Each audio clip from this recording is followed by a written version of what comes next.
Welcome to Clued in Mystery. I'm Sarah. And I'm Brooke, and we both love mystery. Hi, Brooke. Hi, Sarah. One of the sad things about not living in close proximity to one another is we've never been book shopping together. I know it's a bit disappointing, and so I thought maybe we could talk about some bookstores that, if we were to go on a tour of bookshops around the world, where we would want to go. If you love reading, you probably find joy in visiting a bookshop, and as a mystery fan, it's even better if it's a mystery-themed store. Even if it isn't, there is likely a substantial section devoted to the genre. As the weather turns warmer and we think about summer holidays, let's pack our virtual bags and go on a bookshop tour. Brooke and I have compiled a list of mystery bookshops that we've visited or would like to. So, Brooke, where's first on your list? I think that in the US at least, there's no better place to start a mystery bookshop tour than the Mysterious Bookshop in New York City. This was opened in 1979 by Otto Penzler, and it is the oldest mystery specialist bookstore in America. Otto Penzler actually worked at Ellery Queen magazine for Frederick Dene himself. And Dene, you may remember, is half of the Ellery Queen pen name and the founder of the magazine. So, spending all that time with Dene and at the magazine, Penzler is an expert himself in the mystery field, and he still works at the bookstore. So, we would probably see Otto if we went in. I will say, listeners, you must check out his YouTube videos and Instagram as well, because he just has such great content. But back to the shop. The interior features rich wooden shelves, creating a cozy and library like atmosphere. And they stock the finest selection of new mystery hardcovers, paperbacks, and periodicals. Like many mystery bookshops, it's arranged in sections by subgenres. There's the crime section, thrillers, suspense, but they also have a large collection of signed modern first editions and rare and collectible hardcovers. Otto Penzler is a huge collector, or has been, and in some of his videos, I've learned that he has sold some of his rare and collectible hardcovers for tens of thousands of dollars. So we really better take our checkbook, Sarah.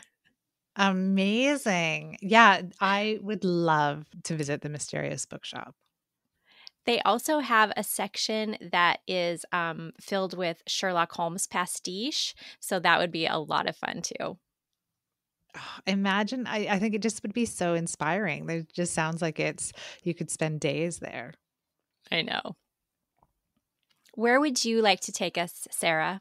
So I looked at several shops in Canada, and a lot of them are actually virtual only. So I'm starting on the West Coast because that's where I am. But a little further west is Victoria, and that is where Chronicles of Crime is located. And it was a physical bookshop until a few years ago when it moved exclusively online. There are probably few people in the world who know as much about mystery as Frances, who is the bookseller at Chronicles of Crime. I would agree. And of course, Frances has been on the show with us, and she is just a wealth of knowledge. So, sticking on the West Coast, I actually was surprised to discover that Vancouver has a mystery fiction bookstore. I have lived in this city for a long time, and I can't believe that I didn't realize this. But there is a shop called Dead Right, Write, that is co-located with a science fiction bookshop, and I think that's probably why I didn't realize that it existed. So the science fiction bookshop, and this is the name on the front of the store, is White Dwarf Books. And so I think that's why I didn't realize that they also have an extensive collection of mystery books. But what I love about them is that they publish a quarterly catalog of forthcoming titles. It's a very simple document that they publish. So there's no book covers. It's just the author, the title, the publisher, and a description. But a really great way, I think, Brooke, for us to get some inspiration for potential what would you do books, or uh, potential themes that we could explore in the mystery space. Oh, that sounds fantastic, and I love that shop name. Yeah, there are a few very like punny names that I came across. I did too, and I love that, because so many of the mystery titles are kind of punny, so, it extends over into the bookshop, so that's a lot of fun. Well, if we were to leave the mysterious bookshop in New York, the next stop on my list is only a 3-hour drive. So I think we could rent a car, pop in our favorite road trip tunes, and drive to Mystery Loves Company bookstore in Oxford, Maryland. This store is located in a renovated bank building circa 1900. It's beautiful. It has the big pillars, it's gorgeous, and it's located in the beautiful historic waterfront town of Oxford. Aside from all the usual subgenre sections, Mystery Loves Company also has a vintage paperback collection and a British crime classics selection. And I would love to look through that vintage paperback collection. Listeners, if you don't have time to book a trip to Maryland, the shop also has an online store, just like Chronicles of Crime, and we'll list those in the show notes for you. Oh, that sounds wonderful.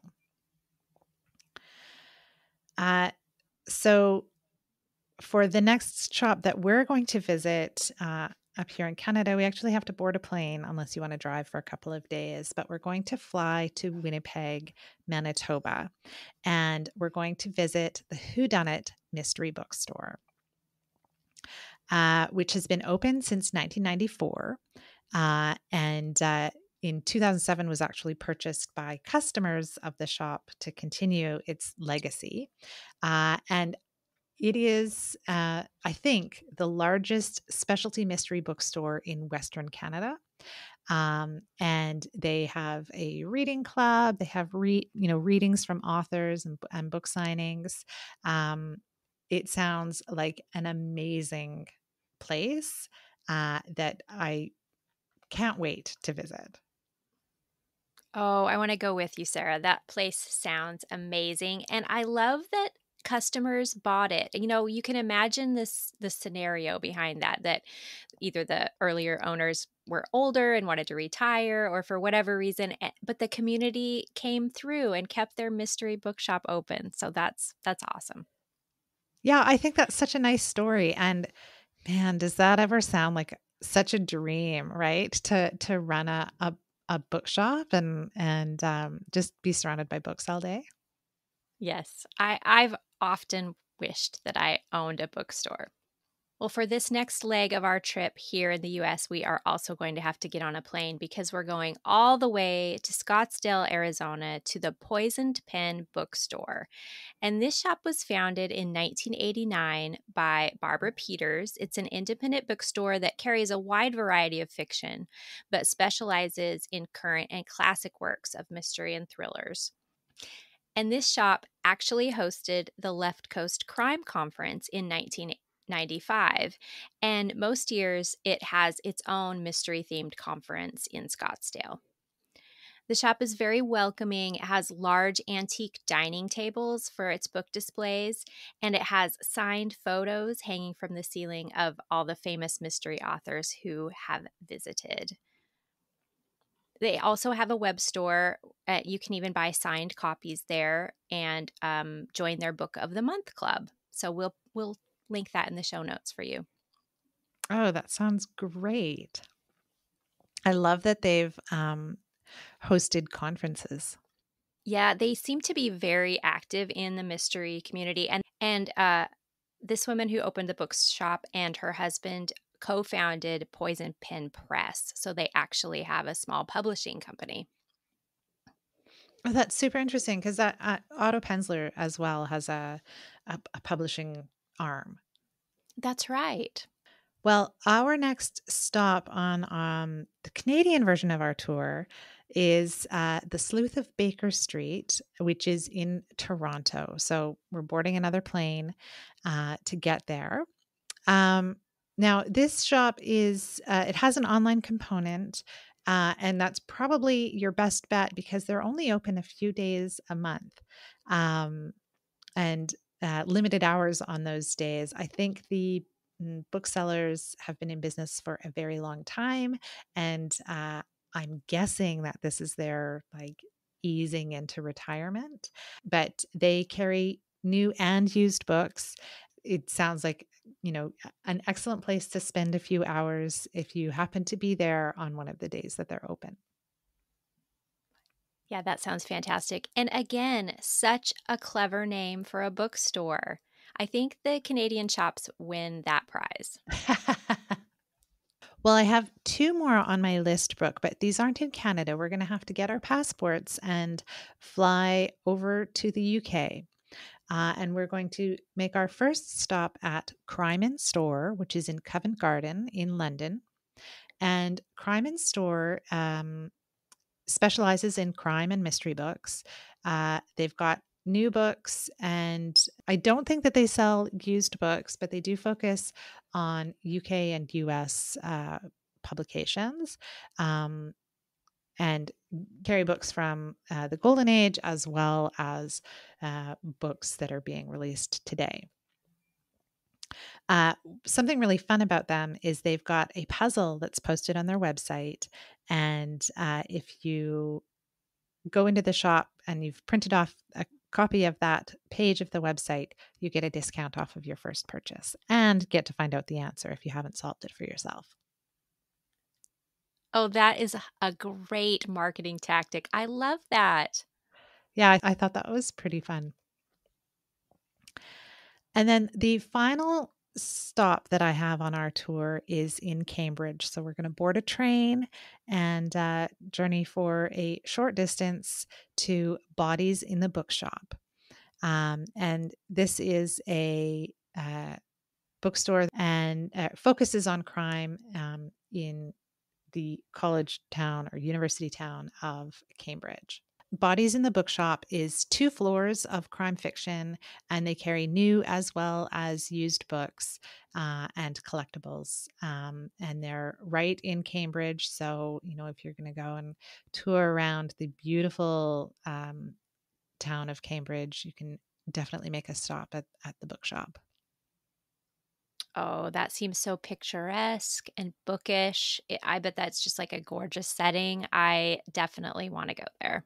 Well, for any of you who might be looking for a mystery bookstore near you, or you want to jump on a plane and go visit a special new one, Sisters in Crime has a great reference page that lists bookstores in Canada and the US. So we'll include that for you. And if you go on any trips to any of those stores, we'd love to hear from you. Share some pictures and let us know how your shopping day was. Well, thanks, Brooke. And, I don't think this will be the only time that we talk about mystery bookshops or mystery tours. I can imagine us going on another virtual road trip at some point in the future. I look forward to it, Sarah. But for today, listeners, thank you for joining us on Clued in Mystery. I'm Brooke. And I'm Sarah, and we both love mystery. Clued in Mystery is written and produced by Brooke Peterson and Sarah M. Stephen. Music is by Shane Ivers. If you liked what you heard, please consider telling a friend, leaving a review, or subscribing with your favorite podcast listening app. Visit our website at cluedinmystery.com to sign up for our newsletter, The Clued In Chronicle, or to join our paid membership, The Clued In Cartel. We're on social media at Clued In Mystery.